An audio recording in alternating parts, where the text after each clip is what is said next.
Thank you, old friend. Green put his hand on the other man's sun-browned brow. For a moment, the little grey courtyard in front of the brownstone lit up with warm, forest-dappled sunlight. The chilly November air filled with the heady sense of growth and harvest, fermentation and vegetal decay. The other man gasped, and his eyes went wide, but he did not flinch or pull away. The bestowing did not take long. When it was over, the other man laid his oldest friend gently on the stones and stood. Then he turned and walked north past the ornate edifice of Grand Central Terminal in the direction of the park, to where the trees now whispered his name. The shiny black carriage rolled to a stop on the other side of the street. Its occupant drew back the heavy velvet window curtain, hissing in frustration at the sight of Andrew Green's body, already emptied of life and power.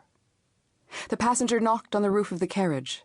The street was still empty, but that wouldn't last long. In the distance could be heard the faint sounds of voices raised in alarm. The carriage driver stepped down from his perch into the street. The heels of his polished, silver-buckled boots rang on the pavement as he walked over to kneel beside the body on the sidewalk. After a moment, the carriage driver stood and returned, bearing 4 silver hairs plucked from the dead man's beard. They were stained with bright blood, twisted into 4 loops and knotted together. The shouting was closer now. Without another glance back, the lone occupant of the black carriage pulled the curtain closed and signaled the driver to move on. Chapter 1. Oh, now be gone! More light and light it grows! More light and light, more dark and dark our woes. The lovers shared a brief, poignant embrace. And scene, the director called in a precise English accent. I want to cut the rest of the lines up to Lady Capulet's entrance. Mindy, make a note in the cue script. Juliet, up stage hand, please. Romeo, watch your diction.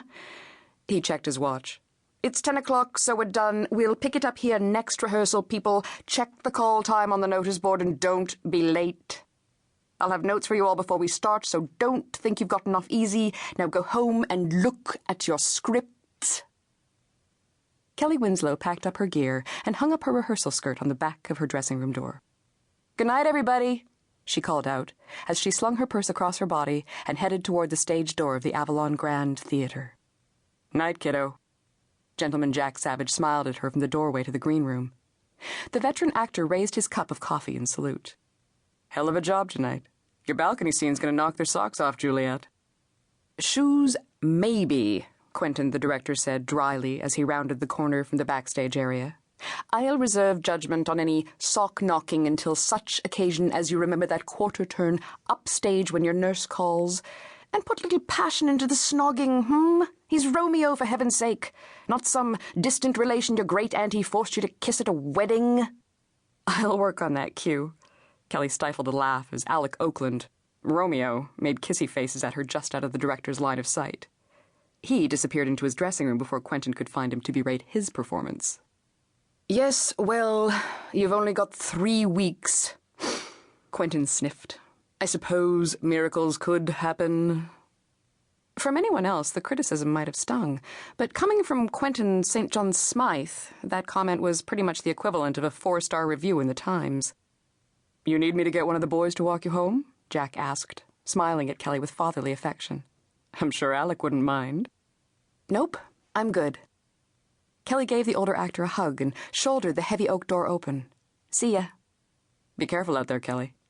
Don't worry about me, Jack. She waved as she stepped outside. I can take care of myself. She could. Maybe more than the average, almost 18-year-old. Kelley had toughened up a lot in the last few months.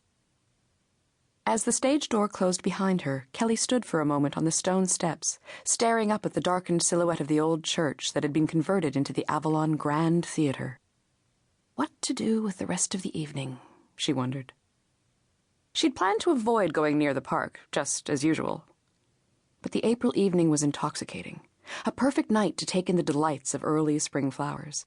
And besides, she still had some of her longer Juliet speeches to get down cold. She'd done her best line work in the park.